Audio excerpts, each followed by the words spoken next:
नाही माझ्या भाषणाची सुरुवात करतो. बारिस्टर नागपे यांना मी प्रत्यक्ष पाहिलेलं होतं, एक लहान होतो आणि त्याचं भाषण ऐकलेलं नाही, त्यांना पाहिलेलं होतं. आणि कारण माझे वडील हे समाजवादी चळवळीचे कार्यकर्ते होते, समाजवादी पक्षाचे कार्यकर्ते होते. ते इमर्जन्सीमध्ये लोकातही होते आणि त्यावेळी ज्या नागपेशी वगैरे म्हटलं तर घरोब्याचा संबंध होता असं म्हटलं पाहिजे. कारण गिरगावातलं जे ठाकूरवारचं जे बाहेर ऑफिस आहे पार्टी ऑफिस, त्या घरापासून जवळच होतो आणि त्यामुळे रोज, आणि तिकडे मोठी लायब्ररी होती आणि त्यामुळे तिकडे रोज जाणं व्हायचं. आणि तेव्हा नागपे, मधु होते, या सगळ्या एस एन जोशी, नानासाहेब पुणे या सगळ्यांची संबंध यायचा. लोकशाही पुढील आव्हाने हा माझ्या पुढचा आहे. आणि आपल्याने सांगितलं त्याप्रमाणे की नागपे हे लोकशाहीचे कैवारी होते आणि त्यांनी ज्या प्रकारे संसद गाजवली, दुसऱ्या सार्वत्रिक निवडणुकांपासून ते त्यांचं निधन होतं. आणि त्यांना अर्थातच देश विदेशातून, म्हणजे युरोपमध्येही समाजवादी चळवळीचे ते नेते होते आणि त्यानंतर महाराष्ट्रात, भारतात होतेच होते. आणि त्यांच्या स्मृतीप्रित्यर्थ सुरू झालेल्या या व्याख्यानमालेत मला बोलायची संधी दिली म्हणून मी आयोजकांचे आभार मानतो. आजच्या ज्या निवडणुका आहेत त्या म्हणजे 77 ज्या निवडणुका मी पाहिलेल्या आहेत तेव्हा मी नुकताच 10वीच्या परीक्षेला, म्हणजे 10वीची परीक्षा देत होतो त्यावेळेला 77 ज्या निवडणुका झाल्या तेव्हा. आणि त्यावेळेचं एक वातावरण बघितलेलं आहे कसं होतं. म्हणजे त्यावेळेला असं होतं की 77 सालापर्यंत भारतामध्ये एकाधिकार, म्हणजे काँग्रेस पक्षाचंच सरकार होतं, दुसऱ्या मोठ्या पक्षाचं सरकार केंद्रामध्ये नव्हतं. आणि इतर राज्यांमध्येही म्हटलं तर फक्त तमिळनाडू, त्यानंतर पश्चिम बंगाल यासारखी काही राज्य सोडली तर इतर राज्यांमध्ये काँग्रेसचे सरकार होते. त्यावेळेला जे विरोधी वातावरण, म्हणजे त्यावेळेला इंदिरा गांधींनी ज्या प्रकारे, अर्थातच तो परिवारवाद होता, कारण इंदिरा गांधींना त्यांच्या परिवाराची सत्ता कायम करण्यासाठी त्यांनी ज्या भूमिका घेतल्या त्याच्यातून आणीबाणी आणली, त्याच्यासाठी घटना दुरुस्ती केली आणि त्यावेळेला तो लोकशाहीवरचा सगळ्यात मोठा आघात होता. आणि लोकशाही वाचवण्यासाठी त्यावेळेला सर्व राजकीय पक्ष एकत्र आले, सर्व म्हणजे काही 4-5 राजकीय पक्ष एकत्र आले आणि जनता पार्टीची स्थापना करण्यात आली. आणि जनता पार्टीला यश मिळेल याची कल्पनाही कुणी केलेली नव्हती, कारण जनता पार्टीचे सगळे नेते तुरुंगात होते, त्यांचे कार्यकर्ते म्हणजे जनता पार्टीचे म्हणण्यापेक्षा सोशलिस्ट पार्टी असेल, स्वतंत्र पक्ष असेल, संघटना काँग्रेस असेल, जनसंघ असेल, या सगळ्यांचे नेते जे होते तुरुंगात होते, त्यांचे कार्यकर्ते मोठ्या प्रमाणावर तुरुंगात होते. त्यांना निवडणुकीसाठी म्हणजे तयारी करायला वेळ मिळालेला नव्हता, कार्यकर्ते तिकडे, आणि पैसे तर नव्हते. पैसे तर त्यावेळेला फक्त काँग्रेस पक्षाकडे होते, बाकीच्याकडे पैसे नव्हते. त्यावेळेच्या सभांमध्ये हे सगळे नेते आवाज करायचे की वोट के साथ नोट भी देना. आणि म्हणजे त्या एका सभेला, शिवाजी पार्कच्या सभेला होतो तेव्हा अक्षरशः लोकांनी म्हणजे त्यावेळेला असे आम्ही साजरी अशा उभे होतो आणि लोक त्याच्यामध्ये नोटा टाकत होते. असा एक प्रचंड सैलाब जो असा म्हणतो आपण लोकशाहीच्या बचावासाठी हा उसळलेला आम्ही पाहिला. आणि त्यावेळेला अनेकांना कल्पना नव्हती की इंदिरा गांधींना एवढं म्हणजे त्या स्वतः पराभूत होती, ती कल्पना नव्हती. आणि त्याच्यानंतर काय झालं म्हणजे नाही मुद्दा, पण मुद्दा असा आहे की लोकशाहीला वाचवण्यासाठी त्यावेळेला एक मोठ्या, म्हणजे ती एक निर्णायक निवडणूक ठरली 1977ची. आणि त्यानंतर तुमच्या लक्षात येईल की 1977 नंतर ते 2014 पर्यंत भारतामध्ये केंद्र सरकार कोणत्याही एका पक्षाच्या बहुमतावरती अवलंबून नाही. दर वेळेला कुठल्या ना कुठल्या तरी प्रकारे आघाडी झाली. आणि हा जो काळ आहे, मला असं वाटतं की 1977 ते 2014 पर्यंतचा हा भारतीय लोकशाहीच्या दृष्टीने अतिशय उत्तम काळ होता असं मला वाटतं. कारण जेव्हा एकाधिकारशाही येते तेव्हा अर्थातच एक पक्ष, एक नेता हा हवी होतो सगळ्यावरती आणि त्यामुळे लोकशाहीचं नुकसान होतं. इंदिरा गांधींनी 77 साली त्यांची फक्त त्यावेळेला जेवढी राज्य आहेत भारतामध्ये त्यावेळेला जेवढी होती, कारण आता राज्यांची संख्या वाढली. उदाहरणार्थ उत्तराखंड असेल, त्यानंतर तेलंगणा असेल, त्यानंतर छत्तीसगड असेल, झारखंड असेल, ही राज्य त्यावेळेला नव्हती. परंतु त्यावेळेला इंदिरा गांधींना फक्त तमिळनाडूमध्ये त्यांची सत्ता नव्हती आणि तरी सुद्धा त्यांनी म्हणजे त्यामुळे ते सरकारने बरखास्त केलं 356 कलमाचा वापर करून आणि आपली हे केलं आणि त्यानंतर त्यांनी घटना दुरुस्ती केली आणि आपलं किंवा आपल्या परिवाराचं जे काही आहे हा दीर्घकाळपर्यंत सत्तेत राहावा यासाठी काहीतरी पावलं टाकलं. ही जी निवडणूक होती तो परिवारवाद धोकादायकच होता, त्याच्या विरोधात भारतीय जनतेने मतदान केलं आणि त्यानंतर आपल्याला लक्षात येईल की त्यानंतरची सगळ्यात महत्वाची निवडणूक खरी असली तर ती आजची 2024ची आहे. कारण 2024च्या निवडणुकांमध्ये म्हणजे आज जर आपण इंदिरा गांधींबरोबर नरेंद्र मोदी यांची तुलना केली तर इंदिरा गांधींमध्ये जी एकाधिकारशाही वृत्ती होती ती नरेंद्र मोदींकडे आहे. एवढंच काय तर इंदिराजी ज्या प्रकारचे म्हणजे इंदिराजींचे मला वाटतं फोटो ते मेघालयात गेल्या की त्या खासी पद्धतीचे पोशाख करायच्या, त्यानंतर महाराष्ट्रात आल्या की नऊवारी साडी, तुम्हाला त्याचे मोदी पण हेच करताना दिसतात. मोदींनी सुद्धा हेच असं त्यांना वाटतं. आणि पण एक मोठा फरक असा आहे की मोदींचं सरकार असताना आज पश्चिम बंगाल, त्यानंतर हे केरळ, त्यानंतर आंध्र प्रदेश, तेलंगणा, त्यानंतर तमिळनाडू या राज्यांमध्ये किंवा पंजाब या राज्यांमध्ये भाजपचं सरकार नाहीये. हा एक मोठा फरक आहे. त्यामुळे आता सुद्धा एकाधिकार आणायचा प्रयत्न काय ते करतातच आहे, ते आपल्याला दिसतच आहे. कारण त्यांनी म्हणजे ही निवडणूक एवढ्यासाठी महत्वाची आहे की पहिली निवडणूक असेल की जेव्हा 142 खासदारांना त्यांनी संसदेतून निलंबित करून टाकलं. वास्तविक त्यांची पाशवी बहुमत असताना ते का नको म्हणजे आपल्या संसदेत त्यांना ते कायदे पास करता आले असतेच. होयचे बहुमत आहे, होयचे बहुमत आहे म्हणून, परंतु त्यांना कोणत्याही प्रकारची टीका सहन होत किंवा आमची कोणत्याही प्रकारची टीका सहन होत नाही म्हणून त्यांनी हे 142 खासदारांना थेट निलंबित करून टाकलेलं आहे मोदींना कोणत्यातरी कारण. या प्रकारे त्यांची जी एक ही जी दिसते आहे त्याच्याशिवाय आपण बघतो की इलेक्ट्रॉनिक बॉन्डच्या साह्याने भाजपने कितीतरी प्रचंड मोठ्या प्रमाणावरती संपत्ती गोळा केलेली आहे आणि त्याशिवाय आपण बघतोय की याचं ईडी म्हणजे एन्फोर्समेंट डायरेक्टरेट, त्यानंतर सीबीआय, त्यानंतर इन्कम टॅक्स यांचा असा वापर केलेला आहे की यांचा वापर करून म्हणजे केंद्र सरकारने विरोधी पक्षांची नाकेबंदी केलेली आहे. इकॉनॉमी इलेक्ट्रॉनिक बॉन्ड्स जे आहेत त्याचा वापर करून त्यांनी म्हणजे तो कसा केलाय म्हणजे खरं तर राजकीय पक्षांना देणगी घेण्यासाठी काहीच अडचण नाही. कोणाकडनंही अगदी भांडवलदाराकडनंही देणगी घ्यावी, गरिबाकडनंही देणगी घ्यावी, तर त्याच्याशिवाय राजकीय पक्षांचा कारभार चालू शकत नाही. कारण राजकीय पक्ष एका अर्थाने सामाजिक पक्ष किंवा राजकीय कार्य करत असतात. त्यांची काही उत्पादन यंत्रणा नसते किंवा कोणतं असं उत्पादन करत नसतात किंवा कोणत्या सेवा पुरवत नसतात राजकीय पक्ष की त्यांच्याकडे स्वतःचं उत्पन्नाचं साधन असेल. त्यामुळे हे स्वाभाविक आहे. परंतु इलेक्ट्रॉनिक बॉन्डचा वापर त्यांनी ज्या प्रकारे केला त्याच्यामध्ये प्रामुख्याने त्यांनी एकतर खंडणी वसुली आहे किंवा लाचखोरी आहे या प्रकारे त्यांनी तो केला आणि याची अनेक प्रकरणं आपण समजा इंग्रजी वर्तमानपत्र नाही परंतु जे युट्यूब चॅनेल किंवा म्हणजे स्क्रोल किंवा द वायर, त्यानंतर रिपोर्टर्स कलेक्टिव्ह यांच्या ज्या वेबसाईट आहे याच्यावरती बघितलं तर याच्यावरती प्रचंड मोठ्या प्रमाणामध्ये साहित्य म्हणजे माहिती मिळते. अशी माहिती मराठी वर्तमानपत्रांमध्ये किंवा इंग्रजी वर्तमानपत्रांमध्ये अपवादाने प्रसिद्ध झाली. ही बातमी म्हणजे हा खरा तर ते निर्मला सीतारामन यांचे पती प्रकाला जे आहेत त्यांनी मुलाखतीत असं सांगितलंय की हा देशातला नाही तर जगातला सगळ्यात मोठा आर्थिक घोटाळा आहे. सुप्रीम कोर्टाने ते इलेक्ट्रॉनिक बॉन्डचं असंविधानिक असल्याचं जाहीर केलेलं आहे तरी या विषयावरती एकही भाजपचा नेता बोलायला तयार नाही.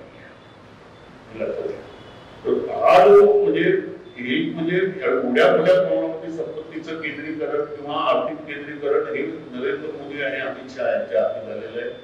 त्यांनी इकडचा मीडिया आणि मीडिया विकत घेणं हे म्हणजे भयंकर आहे. कारण इंदिरा गांधीच्या वेळेला त्यांनी सेन्सॉरशिपच आणलेली होती, त्यामुळे त्याच्यावरती थेट कोणत्याही माध्यमावरती सरकारचं नियंत्रणच होतं, सेन्सॉरशिपच होती. म्हणजे कुठची बातमी द्यायची झाली तर तो पेपर तपासायला जाताना सरकारी अधिकारी हे करून त्याने नजर टाकल्याशिवाय तो पेपर छापायलाच जातो. त्यामुळे विरोधी पक्षांच्या बातम्या नाहीत किंवा लोकांचे प्रश्न आहेत म्हणजे सरकारवरती टीका असणार नाही याची पुरेपूर खबरदारी घेतली जाते. पण त्यावेळेला तो सेन्सॉरशिप या वेळेला संपूर्ण मीडिया हा जवळपास विकत घेण्यात आलाय किंवा धमकवण्यात आलेला आहे. आणि आपल्याला माहिती आहे आपण जे बरेचसे न्यूज चॅनल बघतो त्या न्यूज चॅनल्सची मालकी म्हणजे निम्म्याहून अधिक न्यूज चॅनल्सची मालकी ही अंबानीकडे आणि उरलेले जे आहेत म्हणजे एनडीटीव्ही किंवा तत्सम हे सगळे आता अदानीने घेतलेले आहेत. आणि आपण नंतर बघितलं तर सर्वाधिक जाहिरातीचं जे उत्पन्न आहे हे सरकारचं असतं आणि त्याच्याद्वारे त्यांनी हे सगळं आपल्या मॅनेज केलेलं आहे आणि ही अतिशय भयावह गोष्ट आहे. आणि आता त्यांनी जो नवीन कायदा आणलेला आहे त्यानंतर जे युट्यूब किंवा सोशल मीडियावरती जे विरोधी प्रकार म्हणजे प्रचार करण्यापेक्षाही एक माहिती देणारी ज्या संस्था आहेत किंवा व्यक्ती आहेत ती युट्यूब चॅनल आता मागच्या 2 आठवड्यात त्यांनी काहीतरी बंद केले 4-5 न्यूज चॅनल्स. या प्रकारे त्याच्यावरही ते सरकारच्या द्वारे नियंत्रण राहत आहे. म्हणजे लोकांना कुठल्याही प्रकारे माहिती मिळणार नाही, पुरेशी माहिती मिळणार नाही याचा कडेकोट बंदोबस्त केंद्र सरकार करत आहे. आणि लोकशाहीच्या दृष्टीने ही अतिशय भयावह स्थिती, भयावह यासाठी की माणसं आपण ज्याला आपण खूप उदाहरणार्थ मतदान कशावरती करतो म्हणजे साधी गोष्ट आहे. आपण मार्केटमध्ये असतो तर जी माहिती असते त्या आधारे तुम्ही निर्णय घेता. म्हणजे समजा गव्हाचं उत्पादन कमी होणार आहे ही माहिती आपल्याकडे आली असेल तर आपल्याला कळतं गव्हाचं उत्पादन कमी होणार आहे, सप्लाय कमी होणार असेल तर किमती वाढणार आहे. त्याप्रमाणे व्यापारी निर्णय घेतात आणि त्याचे नाना परिणाम आपल्यावरती होतात. आपणही अगदी घरातून हे चालवत असताना जी माहिती आहे त्याप्रमाणे निर्णय घेतो आणि त्याप्रमाणे घराची खरेदी घराच्या आपल्या ज्या असतात किंवा धान्य भाजीपाला याची आपण खरेदी करतो. म्हणजे माहितीवर आधारित निर्णय घेणं हे खरं तर प्रगत समाजाचं लक्षण असतं. केवळ आम्हाला कोणीतरी काहीतरी म्हणजे आमची एक परंपरा आहे की आम्ही असं करतो असं नसतं. तर आमची प्रथा परंपरा काही असेल परंतु निर्णय जे असतात ते माहितीवरती असतात. माहितीवर आधारित निर्णय हे अधिकाधिक योग्य करण्याची शक्यता जास्त असते माहिती नसताना घेतलेल्या निर्णयापेक्षा. तर ही माहितीचा हा स्रोतच आवडून टाकणं हे सरळ सरळ लोकशाही विरोधी आहे. आणि या म्हणजे हा एक आणि त्याच्यामध्ये मीडियाचं जे दिसतंय आता ते अतिशय भीषण खूप आहे. म्हणजे मी हिमाचल प्रदेशात असतो तर तिकडे इथून डॉक्टरकडे गेलो होतो तर डॉक्टरच्या मीटिंग रूम म्हणा किंवा त्याच्या दवाखान्यामध्ये अखंड वेळ तो एबीपी माझा किंवा आजतर चालू असायचं आणि दर वेळेला दुपारी गेलो मोदीचं भाषण सुरूच. मी 2-3 लोकांना डॉक्टरला विचारलं की हे काय आहे का म्हणजे मोदीचा प्रचार करण्यासाठी करत आहे की खरोखर लोकांना आवडतेच आहे. मला काय राजकारणात नाही मी माझ्या कामात असतो हे लोकांचे आहे. एंटरटेनमेंटसाठी इतर चॅनल आहे की हे सारखं मोदीची भाषण याच्यामध्ये काय एंटरटेनमेंट आहे. पण अशा प्रकारे तो प्रचार केला जातो. हा म्हणजे ही माहिती लोकांपर्यंत जाऊच नाही असा तो कडेकोट बंदोबस्त आहे.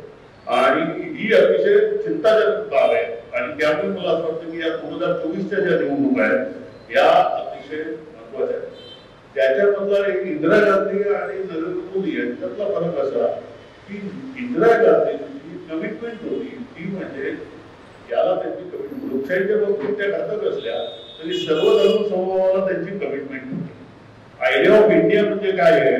आयडिया ऑफ इंडिया याचा अर्थ म्हणजे हा देश सर्व म्हणजे कोणत्याही सर्व जाती धर्मांचा सर्व वंशांचा आहे ही आयडिया ऑफ इंडिया आहे. म्हणजे त्याच्यात घडलं असं की म्हणजे आपल्याला आपण एक देश म्हणजे राजकीय दृष्ट्या आपण ज्याला देश म्हणतो तो देश केव्हा आकाराला आला तर काँग्रेस जेव्हा स्थापन झाली तेव्हा पहिल्यांदा आपल्याला कळलं की आपण पारतंत्र्य म्हणजे ब्रिटिशांचं राज्य आल्यानंतर पहिल्यांदा कळलं आपण पारतंत्र्य करत आहोत. तोपर्यंत कोणालाच माहित नव्हतं आपण पारतंत्र्य करत आहोत. पण तोपर्यंत पारतंत्र्य नव्हतेच. भले मुघलांचं राज्य असलं तरी स्वातंत्र्य नव्हतं, मुघल इकडेच राहणार होते, बाहेर आले असतील पण इकडेच होते. आणि त्यामुळे आपण स्वातंत्र्य जे म्हणतात ते तेव्हा आला. आता स्वातंत्र्य म्हणजे आपण आपलं स्वतंत्र पाहिजे देश म्हणजे काय हा जेव्हा प्रश्न आला तेव्हा बाबा हा देश कोणाचा आहे, हिंदूंचा आहे का, हा देश मुसलमानांचा आहे का, हा देश मराठी लोकांचा आहे का, हा देश हिंदी लोकांचा आहे का, हा देश बंगालींचा आहे का, हा देश पंजाब्यांचा आहे का, हा देश म्हणजे जातींमध्ये ब्राह्मणांचा आहे की दलितांचा आहे की ओबीसीचा आहे, असे अनेक प्रश्न आले. मांशिक दृष्ट्या भेद होते ना. म्हणजे इकडचे नागा आणि कुकी आणि हे जे आपण संघर्ष बघतोय तर ते जे मुघल वंशीय लोक वाटतात त्यांचं आहे का, आर्यांचा आहे का, अनार्यांचा आहे का, द्रविडांचा आहे का, हा देश आहे तरी कोणाचा, हा जेव्हा प्रश्न निर्माण झाला, हा आजचा प्रश्न नाही, हा तेव्हा पहिल्यांदा निर्माण झाला.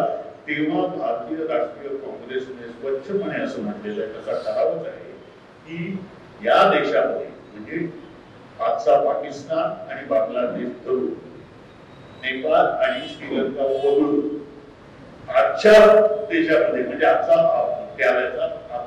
त्यावेळेच्या भारतामध्ये आजचा पाकिस्तान आणि आजचा बांगलादेश यांचा एक समावेश होता. या प्रदेशामध्ये राहणारी प्रत्येक व्यक्ती ही भारतीय आहे. तिचा धर्म, जात, वंश, रंग काय, आणखी काही भाषा कुठची असो पण तू ते भारतीय आहे. याला म्हणतात आयडिया ऑफ इंडिया. हा निर्णय त्या वेळेला 1885 साली काँग्रेस स्थापन झाली तेव्हा घेण्यात आला.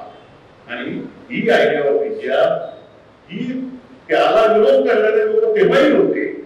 उदाहरणार्थ काँग्रेसची स्थापना 1885 साली झाली, तर RSS ची स्थापना, राष्ट्रीय स्वयंसेवक संघाची स्थापना 1925 साली झाली. आणि त्यांनी असं मांडलं की हा देश हिंदूंचा आहे. RSS ची आयडियोलॉजी आपण एका वाक्यात सांगता येते, ती म्हणजे आम्ही मुसलमानांना त्यांची जागा दाखवून देऊ. म्हणजे आम्ही त्यांचं शिरकाणी घेऊ, आम्ही झुंडबळी घेऊ, आम्ही त्यांच्या दुय्यम नागरिकत्व लागू, ते सतत हिंदूंच्या दरम्यान राहतील हे आम्ही याची खबरदारी आम्ही घेऊ. हीच RSS ची विचारधारा आहे. आणि हे तुम्हाला अगदी आजच्या नरेंद्र मोदींची जी सध्या भाषण आहे त्याच्यामध्ये तुम्हाला या विचारधारेचे पडसाद ऐकायला मिळतात. आजही ते तीच भीती घालत असतात. आता जेव्हा फायली झाली तेव्हा म्हणजे फायली लादलेली आहे, फायली काही काँग्रेसने केलेली नाही, ब्रिटिशांनी केलेली आहे. फायली टाळण्याचा सर्वतोपरी प्रयत्न काँग्रेसच्या नेतृत्वाने केला, राष्ट्रीय नेतृत्वाने केला. याच्यामध्ये RSS, विश्वहिंदू, आपल्या विश्वहिंदू नंतर स्थापन झाली, पण तो हिंदू महासभा, सावरकर यांचा कुठेही काहीही संबंध नव्हता. त्यांनी त्याच्यामध्ये कोणतेही एकही रिप्रेझेंटेशन ब्रिटिश सरकारला दिलेलं नाहीये. सावरकरचं सहस्र ब्रिटिश सरकार बरोबरच होते आणि ते तर याचं स्वागत करत होते. म्हणजे जेव्हा त्रावणकोर संस्थानाने जेव्हा स्वतंत्र राज्य घोषित केलं तेव्हा सावरकरांनी त्यांना पत्र लिहिलेलं होतं त्याचं स्वागत करणार. म्हणजे त्याला त्रावणकोर संस्थानिकाला गव्हर्नमेंट पत्र आली स्वागताची. एक म्हणजे स्वातंत्र्यवीर सावरकर आणि दुसरे म्हणजे बॅरिस्टर महमूद अली जिना, या दोघांनी त्यांचं स्वागत केलं. तेव्हा हिंदुत्ववादी हा देश तोडण्याच्या म्हणजे स्वातंत्र्य मिळत होतं, मिळालं होतं तेव्हापासूनच होते, परंतु आज ते आज वेगळ्या गावात असतात. आता हे त्यामुळे या दोन विचारसरणी या सतत भारतामध्ये होत्या, परंतु आयडिया ऑफ इंडियाला इकडच्या लोकांचा पाठिंबा होता आणि तो अतिशय मोठ्या प्रमाणावर होता. म्हणूनच काँग्रेसची चळवळ इकडे मूळ धरू शकली, ती वाढवू शकली आणि त्याला त्यांचा विरोध होता. ते लोक जे आहेत हे आता लोक वर काढू लागलेले आहेत 2014 नंतर आणि ते आता त्या लोकशाहीच्या गळ्याला नथ लावत आहेत. आणि ते आपण आता सांगितलं त्याप्रमाणे एकाधिकारशाही मोदी शहा यांची दुसरी गोष्ट आता म्हटलं की त्यांनी 142 खासदारांना निलंबित केलं. काँग्रेस पक्षाचं बँक खातं पोहोचवलं निवडणुकीच्या तोंडावर. त्यानंतर हे जे हेमंत सोरेन झारखंडचे मुख्यमंत्री त्यांना गद्दार करण्यात आलं, खोट्या आरोपाखाली करण्यात आलेलं आहे. अरविंद केजरीवालची 2-3 वर्ष चालू होती पण नेमकं निवडणुकीच्या तोंडावर त्याला आरोप टाकण्यात आलेला आहे. त्याच्याशिवाय अनेकांना ED आणि CBI यांची भीती दाखवण्यात आलेली आहे, जेणेकरून विरोधी पक्षांना जेरबंद करावं, त्यांच्याकडे प्रचारासाठी पैसा असू नये त्यांच्या प्रचारासाठी त्यांचे जे नेते असतील ते गटार असावे त्याची ही भयंकर गोष्ट आहे. हे आतापर्यंत हे अभूतपूर्व आहे, आता यापूर्वी कधीच घडलेलं नाही. आणि त्यामुळे आता समजा ही आले म्हणजे ही निवडणूक एवढ्यासाठीच महत्वाची आहे की समजा हे पुन्हा भाजपचं सरकार आलं तर अर्थातच हिंदू मेजॉरिटी म्हणजे ज्याला हिंदू बहुसंख्याक वाद म्हणतात तो कमी होईल, तो अतिशय भीषण स्वरूपात पुढे येईल. आणि हा हिंदू बहुसंख्याक वाद हा मुसलमानांना सोडा हा हिंदूंना जास्त धोकादायक आहे, मुसलमानांना नाही आहे. मुसलमान तसे कसे करतील, परंतु हिंदू बहुसंख्याकवाद हा हिंदूंना जास्त धोकादायक ठरेल, कारण तो इतर त्यांच्या विरोधात बोलणारे जे कोणी असतील त्या सगळ्यांना तो देशद्रोही ठरेल. हिंदू बहुसंख्याकवाद असा आहे. जसं मोदींचं आता एक भाषण बघितलं त्याच्यामध्ये ते म्हणतात की काँग्रेस सत्तेवर यावी म्हणून पाकिस्तानचे लोक प्रार्थना करतात, काँग्रेस आणि पाकिस्तान यांचा हा संबंध आहे असं त्यांनी सांगितलं. म्हणजे अतिशय नीच दर्जाचा माणूस ते मणिशंकर अय्यर बोललो तर ते खरं आहे, तो अतिशय नीच आहे. म्हणजे पाकिस्तानचं हे कशाला पाकिस्तान केलं, पाकिस्तानचे 2 तुकडे तर इंदिरा गांधींनी केले ना, पाकिस्तान कशाला काँग्रेस. आणि हाच आरोप त्यांनी अहमद पटेल आणि याच्यावरती बाबा इथे गुजरातमध्ये असं असं करायचं याच्यासाठी अहमद पटेल आणि याच्या पाकिस्तान दूतावासामधल्या मध्येही चर्चा झाली असं त्यांनी मोठा आरोप केलेला होता गुजरात निवडणुकांच्या.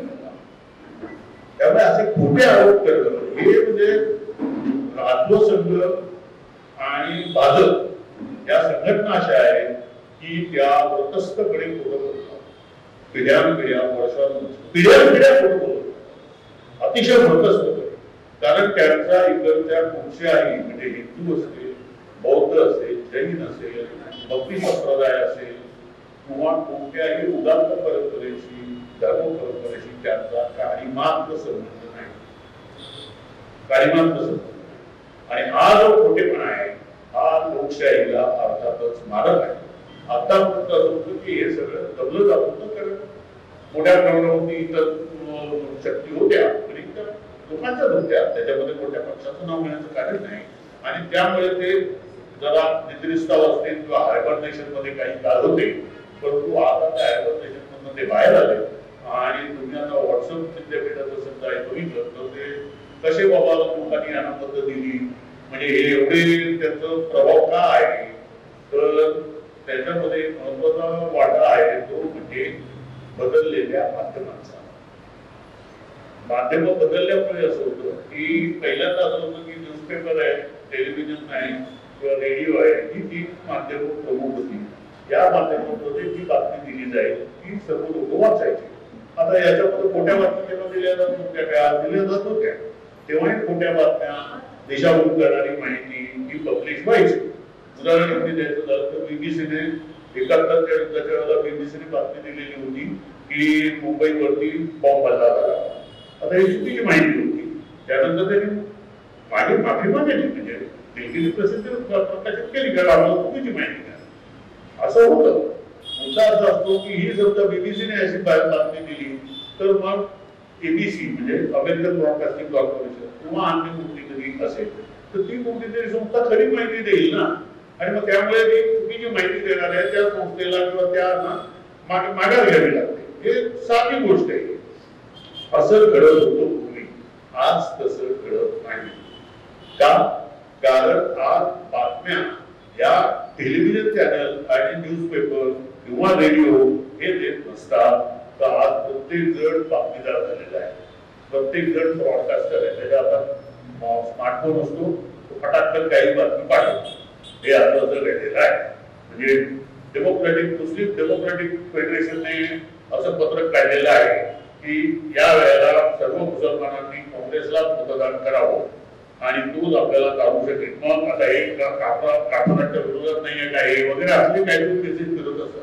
मुस्लिम डेमोक्रॅटिक असोसिएशन कोणाची आहे, कोणी स्थापन केली, बरोबर पत्रक निघालंय का, कुठे रजिस्टर आहे, कोण त्याचा नेता आहे, त्याला किती जण मानणार आहेत, काय आहे की नाही, काही आधार इथं नसतो. परंतु हा मेसेज आपल्याकडे येतो आणि आपण म्हणतो आहे बघा मुसलमान असे हे झालेले तेव्हा आपण आता फिरायला पाहिजे. हे असं का होतं? त्याचं कारण असं की भाजपचा जो IT सेल आहे त्यांनी अतिशय काळजीपूर्वक याची आखणी केली. कारण लोकांना काय आवडतं ते आपले लोकांना काय आवडतं, लोकांना साधारणपणे आपल्या भावना उजाळलेल्या आवडतात. सत्य नको असतं लोकांना. आवड नवड होईल आमच्याला आपण डायबिटीसच्या विरोधात एवढी मोहीम का चालवतो ना, कारण लोकांना खायला आवडतं गोड पदार्थ म्हणून डायबिटीस होतात ना. लाईफस्टाईल डिसीज काय आहे, लोकांना सत्य माहित नाहीये का की आपण व्यायाम केला पाहिजे, हे केलं पाहिजे, ते केलं पाहिजे. माहिती नाही सगळं सत्य, सगळी रॅशनल माहिती असते लोकांना, तरी पण जीवेवरती कंट्रोल नसतो. त्यामुळे म्हणजे आता म्हणून असं होतं ते हे सत्य इकडे राजकारणात हेच असतं. आपल्याला काय आवडतं, तर आपल्याला आवडतं की पहिला मेसेज येतो की वेदांमध्ये सगळं ज्ञान आहे, आपल्याला बरं वाटतं. हिंदूंचं आपण हिंदू वेद हे वेदांमध्ये प्राचीन ज्ञान जबरदस्त आहे, तर आपल्याला ते आवडतं. वा चांगला मेसेज आहे, ते चांगलं वाईट बोलत नाही ना. वेदांमध्ये ज्ञान आहे तर काय वाईट आहे, काहीच वाईट नाही. वैदिक मॅथमॅटिक्स असतो आपल्याला, वेदांमध्ये मॅथमॅटिक्स चांगला मेसेज आहे. वैदिक मॅथमॅटिक्सच्या कोर्सची जाहिरात येते आपल्याकडे अशी. आपण म्हणतो तर आपण आपल्या मुलाला पाठवूया वैदिक मॅथमॅटिक्सला. वेदांमध्ये गणित आहे, वेदांमध्ये विज्ञान आहे, वेदांमध्ये विमानविद्या आहे. म्हणजे बघा ना, इंडियन सायन्स काँग्रेसने या विषयावरती एक पेपर सादर केला. प्राचीन भारतातील विमानविद्या म्हणजे काय, विमानविद्या म्हणजे काय, आपली काहीतरी त्याच्यामध्ये असे श्लोक आहे त्याला विमानविद्या म्हणायचं. म्हणजे एक साधं तर सांगितलं पाहिजे ना की बाबा इकडे विमान असेल, समजा रामायणामध्ये विमान होतं, त्याचं इंधन काय होतं ते तर सांगा. कुठच्याही विमानाला इंधन लागतं ना. गाडी चालवायची म्हणजे एक बैल तरी पाहिजे किंवा पेट्रोल तरी पाहिजे ना. म्हणजे विमान उडवायचं असेल तर त्याला काय काय गोष्टी लागतात, तर त्याच्या आधी लागतं नाही तयारी. घोडागाडीचं एकदम विमान नाही उडवता येत. त्याच्या अगोदर पेट्रोलचा शोध लावायला लागतो, त्याच्या अगोदर स्टीम इंजिन चालायला लागतं, त्याच्या अगोदर हे होतं. बहुत काय विमान होईल, असं एकदम विमान कसं होईल. पण या लोकांना प्राचीन भारतात विज्ञान त्याचा आपल्याला आनंद होतो. प्राचीन भारतात असं होतं याचा आपल्याला आनंद होतो. आपल्याला बरं वाटतं. आपण ते मेसेज वाचायला लागतो. हळूहळू आपण याची कंडिशन होतो की आपण असं समजू लागतो की हिंदूंचं काहीतरी ग्रेटनेस आहे. मग एक स्वाभाविकपणे पुढचा प्रश्न आपल्याला असा पडतो, असं असून मग हिंदू एवढे मागासलेले का आहेत. मग पुढची बॅच सुरू होते त्यांची मेसेजची की हिंदू हे मागासलेले आहेत, तर हिंदूंवरती सतत आक्रमण झाली, त्यांना भ्रष्ट करण्यात आलं, वेळ गाळण्यात आले. म्हणजे मला हा खूप याचा नट महाभारतातला कृष्ण नितीश भारद्वाज विल्सन कॉलेजमध्ये. त्यानंतर मी महाराष्ट्राला होतो तेव्हा त्याने मला एक मुलाखत घ्यायला बोलावलं. सिरियल काढत होता महाभारतानंतर. तो मला सांगत होता की हे अण्वस्त्र वगैरे सगळी होती म्हणाला. ही काय झालं की ती विद्या जी आहे धनुर्वेद वगैरे हे सगळं महाभारत युद्धानंतर ते काढून टाकण्यात आलं. मला कळत मिळलंय छापा मी काय छापले नाही त्याच्या मुलाला. म्हटलं असं येडे म्हणून मी कसं छापेना. तो म्हणून त्याने आपण सिरियसली त्याचं म्हणणं होतंय. तो काय झोप करत नव्हता किंवा दिवस प्रमोशन करत नव्हता. त्याचं खरोखर असं म्हणणं होतं की ह्या सगळ्या विद्या ज्या होत्या या नंतर ब्राह्मणांनी ते शिकवणं बंद केलं, पण महाभारत युद्धानंतर असं भयंकर कापणी घडलं. काय आपण एवढं असं कसं म्हटलं जाईल ना, असं नाहीच कसं होईल ज्ञान, असं कधी होत नसतं. इतके सगळे एवढा कसं कंट्रोल असेल. पण कोणीतरी कुठेतरी जाऊन हे घ्यायचं ना, काय कारणाला कोणीतरी असतं परशुरामाने दिलेलं, याला कोणाला तरी सूर्याने दिलेलं, त्याला कोणीतरी याने दिलेलं. ते डिसेंट्रलाइज होतं ना, असं नव्हतं एकाकडे होतं. तुम्ही याच्यावरती काय ब्राह्मणांनी कंट्रोल आणला. कोणी चुकीची प्रार्थना करेल आणि वेगवेगळे शस्त्र. पण त्याने असं म्हणजे हे असं पटवण्यात येतं की हे त्याने ब्राह्मणांनी हे बंद केलं किंवा हिंदूंनी हे ठरवलं की आता अन्याय अत्याचार म्हणजे हे झालं काय म्हणायचं अतिशय युद्धामुळे नुकसान झालेलं आहे, त्यामुळे आपण प्रगतीवरती बंधन आणली पाहिजे असा निर्णय घेतला सगळ्या भारतातल्या हिंदूंनी. हे कसं तरी वाटतं आपण सगळं निर्णय घेतो का अख्ख्या भारतातले हिंदू म्हणून की हे नाही करायचं, उद्यापासून आता आपण मुलाला शाळेत नाही घालायचं, किंवा उद्यापासून आपण सायकल चालवणं बंद करायचं, किंवा सायकल चालवायला सुरुवात करायची, असं सगळे भारतीय लोक म्हणून निर्णय घेतील का?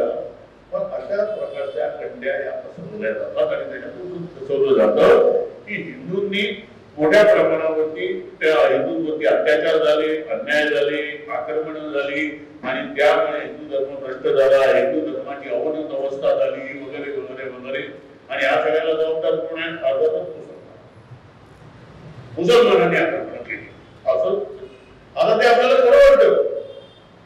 खरं आहे साहेब आपण बघतो ना खबर घेत नाही अमुक आले टमुक आले वगैरे वगैरे, ते असं वाटतं असं वाटतं. आणि मग आपणही विचार करतो बरं ते केव्हा आले असतील, ते किती काहीतरी अमुक काळात आले असतील, तरी आपल्याला वाटतं ते अजून येत आहे. हे वेगळं आहे ना. म्हणजे मी गुजरातमध्ये जेव्हा पत्रकार म्हणजे आम्ही एक कव्हर करायला जायचो बातम्या, तर लोक असं बोलायचं नाही त्या सोडून गजनीचा मोहम्मद अली आता 1936 साली हल्ला केला होता की काय गजनीच्या मोहम्मदाने आणि त्याला काँग्रेसची साथ होती असं काय बोलताय की 1936 साल. पण हे आपल्या डोक्यामध्ये असं फिरवलं जातं आणि मग आता त्याच्यावरती आता म्हणजे आपल्याला भीती वाटत की हा बाबा. आणि मग त्याच्यात मग केरळमधल्या 3 मुली समजा 3 माणसं कुठे त्या ISIS मध्ये गेली तर दाखवायचं असं की 3000 लोक तिकडे गेले आणि तो पिक्चर काढायचा.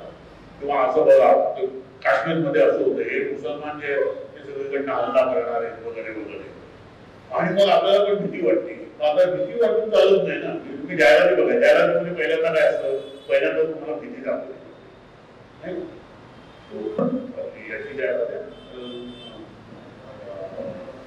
विकोवंशवृत्तीची पहिली होती ना जाहिरात, हे खातं सफरचंद चावत असता काय भीती दाखवली जाते. मग आता त्याच्यावरती उपाय काय असतो, विकोवंशवृत्ती वापरा असा उपाय असतो. मग आपण ते आपल्या डोक्यात बसतं, आपण दुकानात गेलो की नको ते आहे असं. तसं यांनी केलेलं असतं की पहिलं तुमच्या डोक्यात भिनवलेलं आहे की हिंदुस्थानचा भूतकाळ अतिशय उज्ज्वल होता, प्राचीन भूतकाळ होतो, त्याच्यामध्ये सगळ्या गोष्टी होत्या, अण्वस्त्र होती, विमानं होती, रॉकेट्स होती, त्यानंतर कॅन्सर सारख्या दुर्धर व्याधींवरती उपाय होते, सत्ययुग म्हणजे फॅन्टास्टिक होतं वगैरे वगैरे. असं काहीच विज्ञानाशी संबंध नाही, हे सगळं आपल्या डोक्यात असतं. दुसरं मग हे सगळं कोणी नष्ट केलं, मुसलमानांनी केलं. मग मुसलमान आजही आपल्यावरती हल्ला करणार आहे, तसं करणार आहे, तसं करणार आहे. ते अजूनही म्हणत असतात हसके लिया पाकिस्तान लढके लेके हिंदुस्तान. आता आपण 80% 85% तरी पण आपण घाबरून मला ही भीती घातल्यानंतर मग काय असतं, आता नुसती भीती घालून चालत नाही ना, कुणीतरी तारा घालायला लागतो. तर 1925 पासून ते 2014 पर्यंत RSS फक्त 3 मुद्द्यांवरती काम करत होती. ती म्हणजे भारताचा प्राचीन भूतकाळ जो अतिशय ग्रेट होता, उदात्त होता, जबरदस्त प्रगती होती. दुसरं मुसलमानांनी ते सगळं नष्ट केलं आणि तिसरं मुसलमान अजूनही आक्रमण करतात. या 3 बाबींवरती ते 1925 ते 2014 पर्यंत काम करत होते. आणि जेव्हा त्यांना मोदी हाताशी लागले तेव्हा त्यांनी जाहीर करायला सुरुवात केली की या सगळ्यांपासून आपल्याला फक्त नरेंद्र मोदी वाचू शकतात. आणि मग गॅसची किंमत 5000 रुपये झाली तरी चालेल, आम्ही मोदीला मत देणार. पेट्रोलची किंमत 500 रुपये झाली तरी चालेल, दर आम्ही मोदीला मत देणार. रुपयामध्ये 12च्या भाव गेला तरी चालेल, आम्ही मोदीला मत देणार. असं ते डेव्हलप केलं. त्याच्यामागे एक शास्त्र आहे कम्युनिकेशन, त्याचा आधार घेऊन ते केलं जातं आणि त्यातून आपण स्वाभाविकपणे बहुसंख्याकवादाचे शिकार करतो. आपल्याला सतत वाटत होतं की काँग्रेस मुसलमानांचं लाकूड चलन करते, मुसलमानांचं लाकूड चलन करायचं म्हणून काँग्रेसने ठाणी मान्य केली, मुसलमानांचं लाकूड चलन करायचं म्हणून हे काहीच लाकूड चलन नाही येत. आज नरेंद्र मोदी असं म्हणतात की हे देणार नाही, काय मुसलमानांना राखीव जागा द्यायच्या. पण प्रत्यक्षात गुजरातमध्ये मुसलमानांचे म्हणजे जे ओबीसी आहे मुसलमान त्यांचा समावेश राखीव जागांमध्ये करण्यात आलेला आहे. गुजरातमध्ये तर यांचंच राज्यानं गेली कित्येक वर्ष. खोटं सतत खोटं बोल. आणि खोटं बोलणं हा त्यांचा धर्म झाला आहे, तर त्यांच्याशी लढणं भयंकर अवघड असतं. आणि हे त्यांनी एवढं ब्रेनवॉश करून टाकलेलं आहे. आता हे मेंदू धुण्याचं लक्षण आहे. मेंदू धुण्याची एक त्यांनी फॅक्टरीच काढली आणि त्याप्रमाणे लोकांचा मेंदू असं ते आहे. परंतु म्हणजे आताच जर का आपण हे बघितलं म्हणजे निवडणुकांचं हे 2 निवडणुकांच्या म्हणजे मतदानाच्या फेऱ्या झालेल्या आहेत. तिसरी आता 7 मेला आहे. 7 फेऱ्यांमध्ये मतदान झाले. त्या 2 फेऱ्यांमध्ये म्हणजे मी काय माहिती इथं मतदानाचा टक्का घसरलेला आहे. पूर्वी जेवढी म्हणजे 2014-2019 साली त्या जेवढा आताच्या कॉन्स्टिट्यूशन मध्ये जेवढं मतदान झालेलं होतं त्याच्यापेक्षा ते खाली गेलेलं आहे. आणि एक दाट शक्यता अशी आहे की ही बहुधा भाजपचे मतदारांची संख्या घटलेली आहे. ही शक्यता एवढ्यासाठीच आहे की 2014 आणि 2019 ला मतदान वाढलेलं होतं आणि तिकडे भाजपचे लोक मोठ्या प्रमाणात या सगळ्या क्षेत्रामध्ये भाजपचं मिळालेलं दिसतं. ही एक दिसते. आणि त्याच्यानंतर आता नागपूरमध्ये गडकरी समर्थकांनी मोहीम काढली की 1 लाख लोकांची नावं वोटर्स लिस्ट मध्ये नाहीत वगैरे वगैरे. म्हणजे त्यांना कोणकोणती चिंता वाटते. काँग्रेसने काढलं तिकडे, हे भाजपने का काढलं? म्हणजे त्यांना अशी भीती वाटते की भाजपच्या मतदारांची संख्या कमी झालेली आहे. दुसरी गोष्ट अशी की याच्यावरती मोदी काय करतात, तर मोदींनी या 2 मतदानाच्या 2 फेऱ्या झाल्यानंतर मोदी जे बोलायला लागलेले आहेत त्यांनी जो हिंदू मुस्लिम प्रश्न पुन्हा उठून काढलेला आहे. काँग्रेसची संघटना याच्याबरोबर घालतात, पाकिस्तान वगैरे वगैरे, मुसलमानांना राखून जागा, मुसलमान काँग्रेस मंगलसूत्र काढून घेईल वगैरे वगैरे, हे जे सगळा खोटा प्रचार सुरू केलेला आहे. हे ते काँग्रेसच्या जाहीरनाम्यात जे नाही ते सांगतायत, याला खोटा म्हणतात. आणि हे जे ते करतायत याचा अर्थच असा की त्यांना बरोबर धोका वाटतो.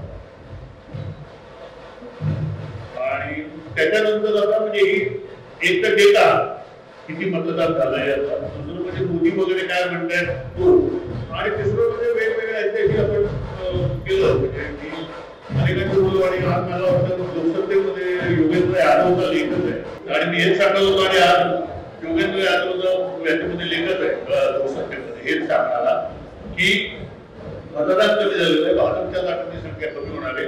आणि काल मी सांगितलं तर तेच योगेंद्र लिहिलंय की उत्तर प्रदेशामध्ये जाट आणि राजपूत हे भाजप पासून दुरावलेले आहेत.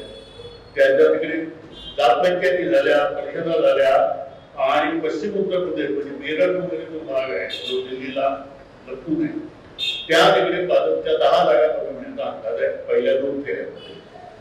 त्यानंतर आता तो जो जाटांचा जो एरिया आहे तोच पुढे हरियाणा मध्ये लागतो ना.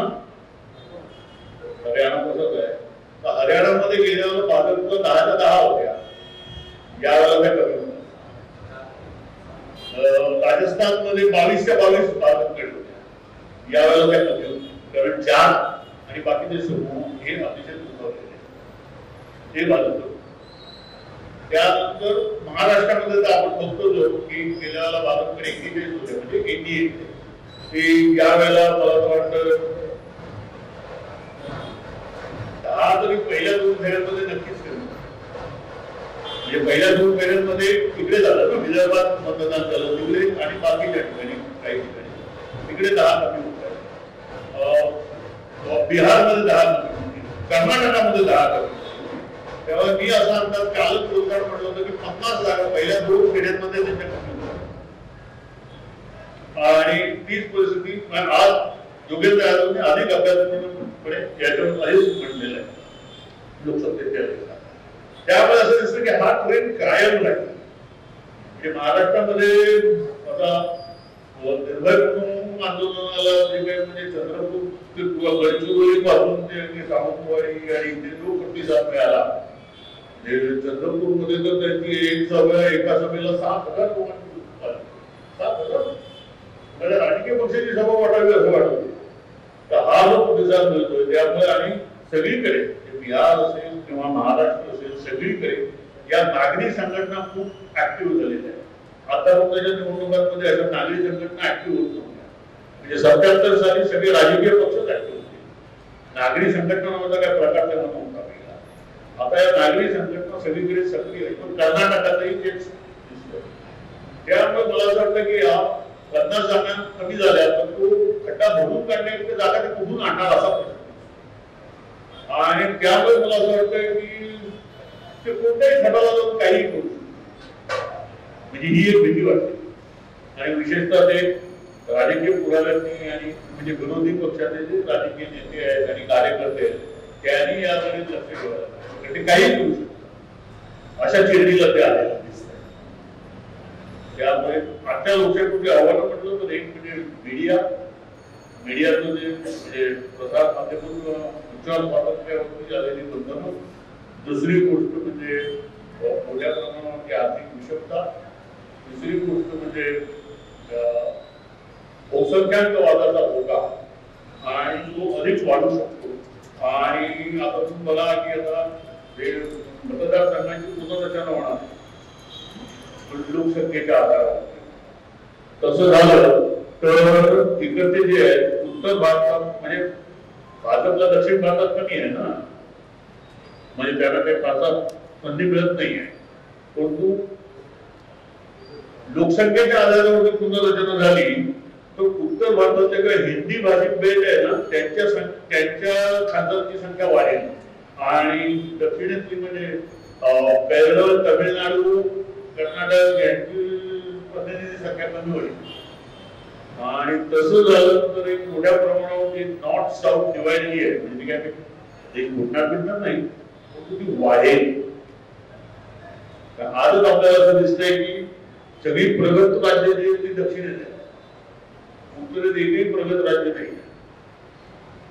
आणि त्यांचा सगळ्यांचा खर्च हे दक्षिणेतले लोक करतात त्याच्यासाठी म्हणजे तमिळनाडू केरळ आणि कर्नाटकाचे मुख्यमंत्री आणि दिल्लीमध्ये जंतर मंतरला धरणं करतो की आम्हाला आमच्या वाटा द्या हा जो एक आहे तो एक मोठा धोका मला दिसतो दुसरा म्हणजे बहुसंख्याकवादाचा आणि बहुसंख्याकवादाचा धोका हा मला परिवारवादापेक्षा जास्त मोठा वाटतो कारण परिवारवादामध्ये कसं आहे एका परिवारातच भलं होण्याची बहुसंख्याकवाद असा असतो की तो आपली मनं विषारी करून टाकतो आणि त्यामुळे भारताच्या म्हणजे सगळ्या माणसं आणि अतिशय हिंसक वातावरण तयार त्यामुळे हा मोठा धोका आहे त्यामुळे 2024च्या निवडणुकांमध्ये भाजप आणि राष्ट्रीय लोकशाही आघाडी याचा पराभव होणं अतिशय गरजेचं आहे तरच आपली लोकशाही वाचू शकते मला असं वाटतं की कुठले जे काही विषय असतील ते आपण प्रश्नोत्तरामध्ये होऊया धन्यवाद माझी भाषा शांतपणे